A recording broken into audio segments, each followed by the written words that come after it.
Can you bring it up bigger? If you go on camera, it's a little hard. LaWanda. Mm-hmm. Here, let's move this shit out of the way. You want me to move? Yeah, move your seat. Okay. Because if I bring it further back, it'll be bigger. Okay. You want us with the table?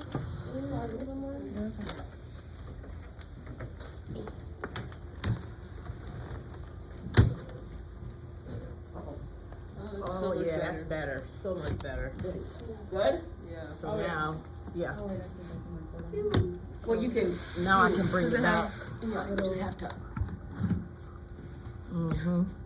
You can bring it down a little right here by this. More.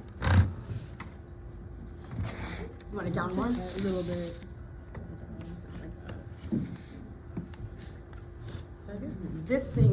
This evens it out, and this is the focus. No.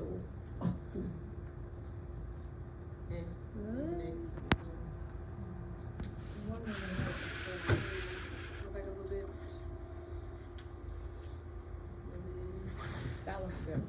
There? Yeah. Yeah. Yeah? Yeah. Alright. Ready? No.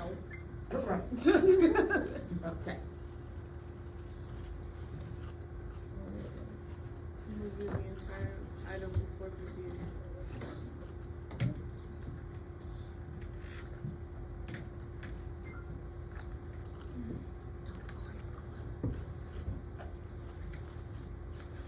Alright. The most anterior surface of the heart is primarily formed by the what?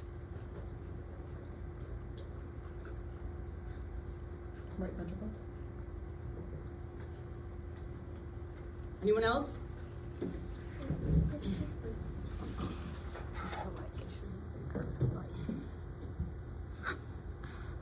So Diana, I would is right. Oh, I'm sorry, what? You're right. Right ventricle, see?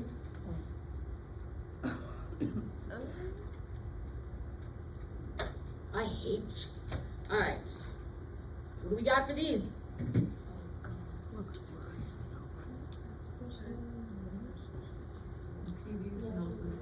Wait. PV stenosis. What else? CSD. RV pipe complex, Hypertrophy. overriding aorta.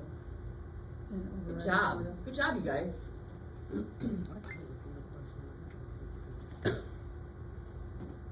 So this is the setup of the exam, right? So this is how it's gonna look when you take it. Alright, so. Oh, it'll actually golly.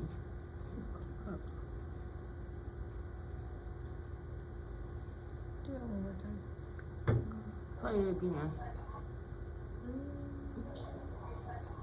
Wish it a little Okay, the longer. leaflets is Right. longer. I see the answer. Well, it's not prolapse, so it's not. so we can eliminate that Now why are we eliminating prolapse? because prolapse will go. Right? Also, what and else so- where do we not see prolapse? Oh, in the mitral In the valve. fourth chamber. Oh, Right? okay. So that takes off prolapse. So What I- else does it take off? What's a severe prolapse? The flail. So those two gone. So So that's that how leaves we us- should think, like process Yes. of elimination. Yes. I say leaflet restriction. Then you have a cleft leaflet. What's the view that we see the cleft leaflet in? You guys remember? Close. I think it's the last. Short. Parasternal short. Right? Now, so that leaves us with leaflet restriction, right? So now let's look at the video again. And what do you think? Restriction. Yeah. Good job.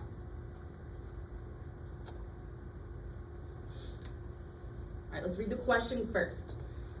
So the 2D echo image was obtained with a transducer placed.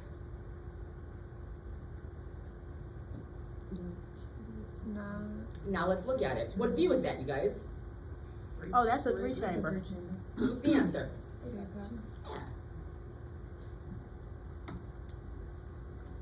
Oh, there's 100 questions. It's just a little bit blurry.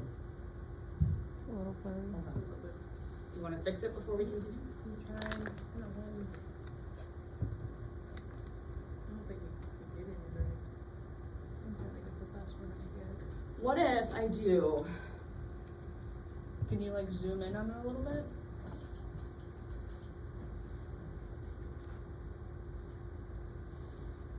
There we go.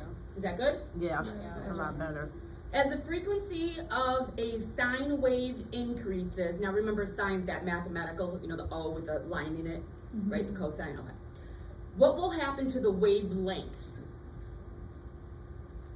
Frequency increases. So frequency is what to length? Proportional. Think about your waves. Oh, it's wait a minute. Frequency is how many waves? So it is proportion, so, right, cause we got that. I say if the frequency is increasing, the wavelength is gonna decrease proportionally. Hey, very good. Cause think about it, right? So we, remember the wavelength is this between one peak and the other peak, right? Now, if the frequency is higher, you have more waves, which means you have a shorter wavelength.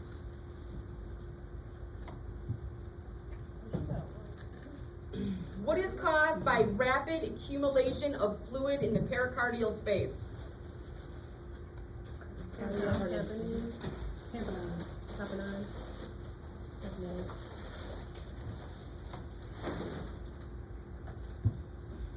All right, what should be documented on every, choose 3 responses. So let's pick the ones that are like absolutely, right? So which one is 100%? Ventricular size Ventricle and size function. and function. Oh, we we're just just doing going the over little, the- yeah, thing first. Size of aorta.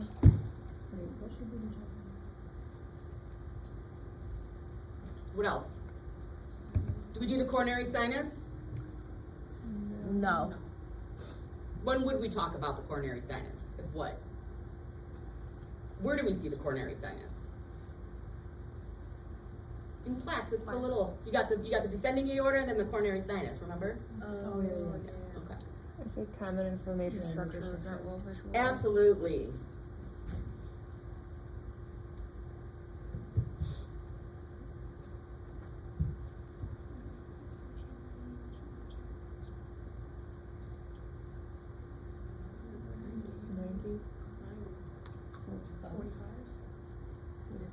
wait a minute, so Oh, here. 180.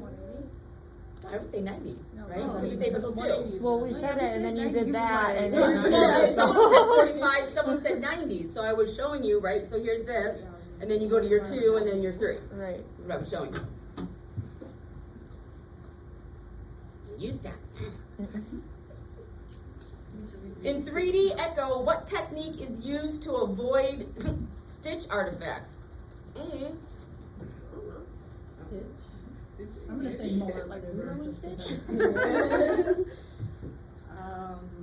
It's a great question. This is why we're recording it. So I will look this one up for you guys. Amelia, you took a picture of that, right? No, because it's like the way it focuses. I'll take a picture of it. Yeah, okay. Somebody specifically for ones that we don't know the answer to, send those to me first so I can give you those answers. So Alex, that's your job, okay? Cool. So we're saying Muller just for S and G's. Alright, what modality should be used when measuring the VTI of tricuspid inflow to access tricuspid stenosis? Now, we didn't touch a lot on tricuspid stenosis, correct? Right? But what's the other AV valve? Mitral. And did we touch on MV stenosis? Yes. And aren't they pretty much the same as far as protocols? Yes. Okay, so think that, right? So we're looking for stenosis. So forget that it says tricuspid, let's talk about mitral. What would you do for that? Continuous wave and sweep, thing, or the valve. So we have a continuous, anyone else? Or pulse wave. So what measurements do we take to get the numbers for mitral valve stenosis? What do we do?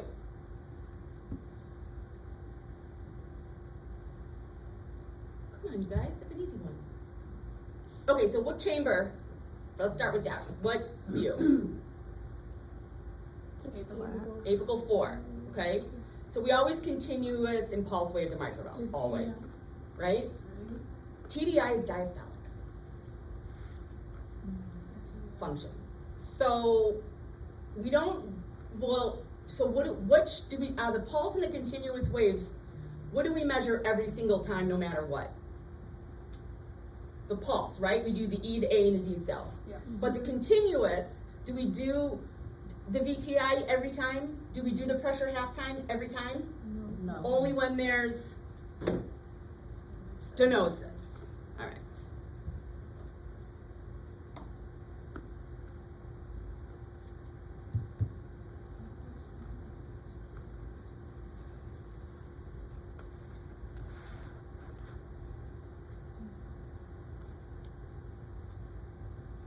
Ooh, this is a really good question. Alex, take a picture of this one.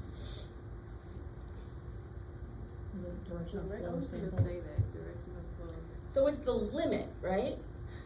I was gonna say So pulse that's the number, repetition which we frequency. know, the only thing that changes the Nyquist limit is the, Oh my Oh god. my god, right? the frame rate, right? So now let's think about how do we get different frame rates?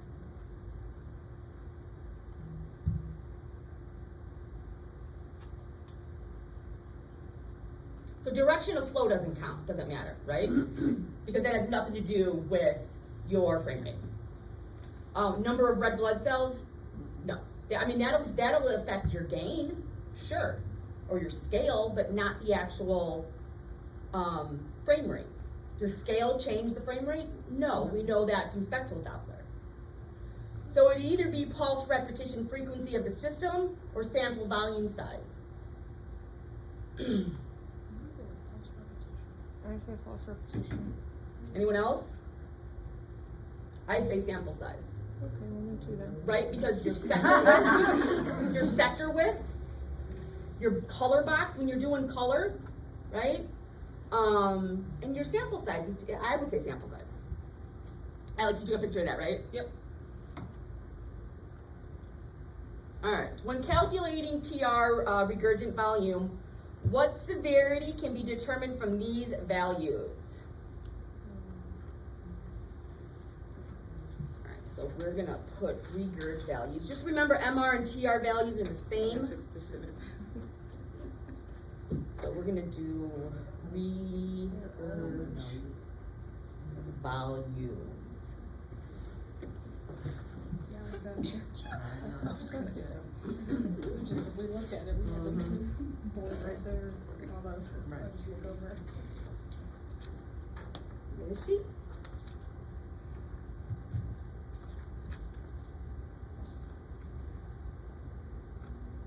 This is the regurg on here.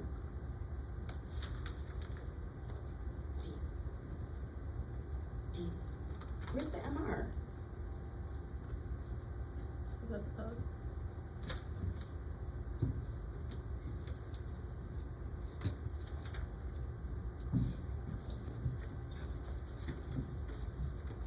This is why I need to stop being such a hot mess. Okay, what does it give us? ER, all right, so we'll do the ERO. What is it, 0.25? I can't see that.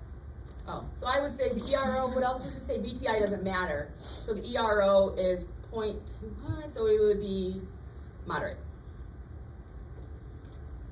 You took a picture, Alex? Yep.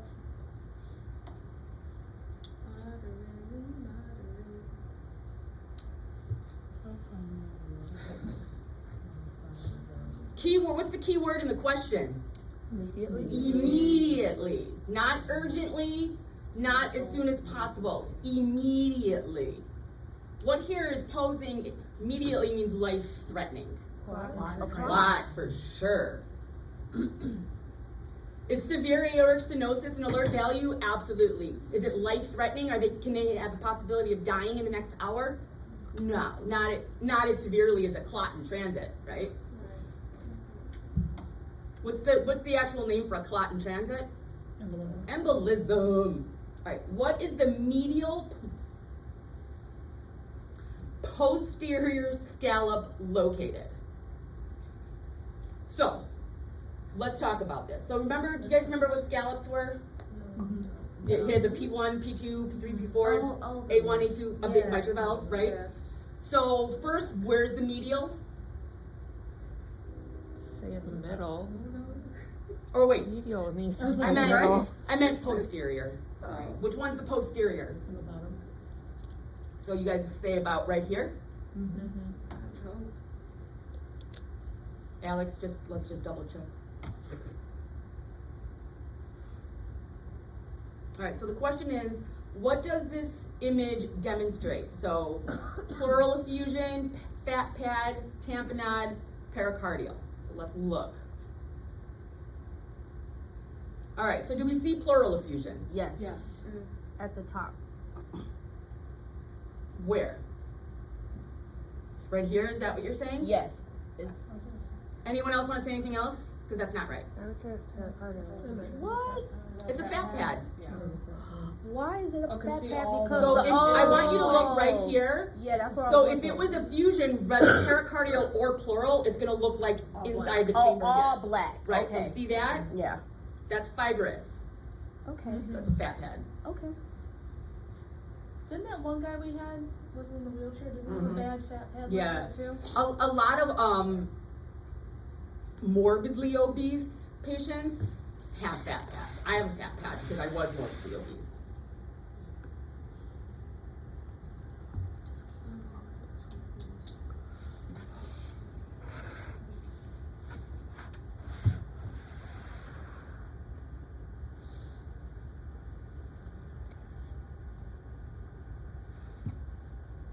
So is lateral dot dot or dot dot?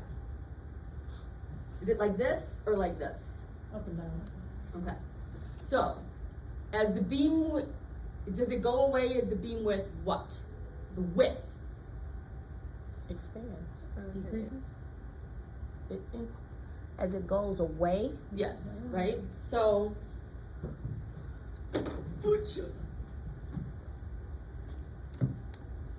every time I walk by the camera, I want to be like, alright. Alright, so we have our beam width, our beam.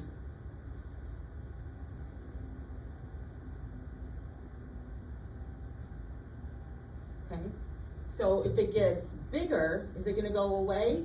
Or if it gets smaller?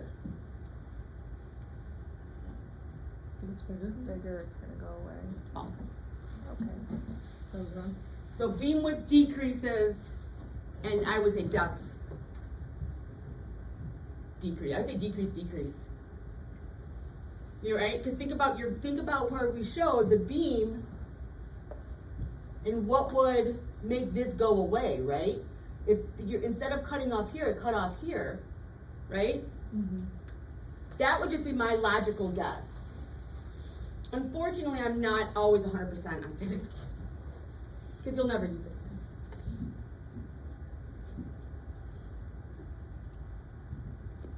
All right, a 59-year-old female presents with chest tightness and nausea and vomiting. She is rushed to the cath lab where she is found to have normal coronary arteries. From the pathology, from the echo images above, what pathology is most likely associated with? Okay, so let's look at our answers. Let's look at our symptoms. So she has normal coronary arteries. Okay, so what is abnormal coronary arteries? Which one is that going to give you here? Ischemic, right? Is it amyloid? I mean, No. right? So that leaves us with non-compaction and broken heart. Broken heart. Look at that one. We see that. We we can can see see it. Hey, jeez. There you go. What's that, guys? Broken heart. Very good.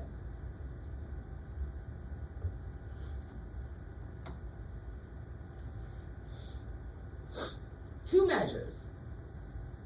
Number one, hands down, we know this is systolic function. What is it? Projection. Yep.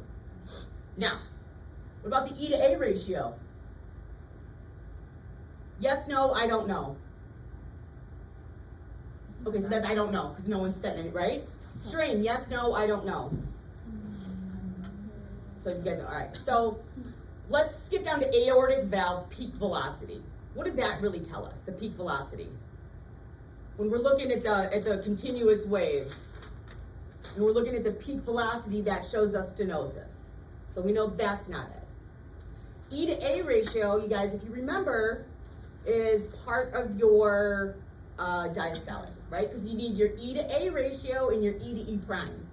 Gives you your diastolic numbers, which is right here. So it's our strain. Remember what strain is? When we talk about strain, what is strain looking for? Deformation of the cardiac muscle during the cycle, right? So the answer is strain. But you said strain is what? Deformation. So it's how the muscle changes its form throughout the cardiac cycle, right? It should only kind of like pump, like this, and not like broken heart where it's, all functified.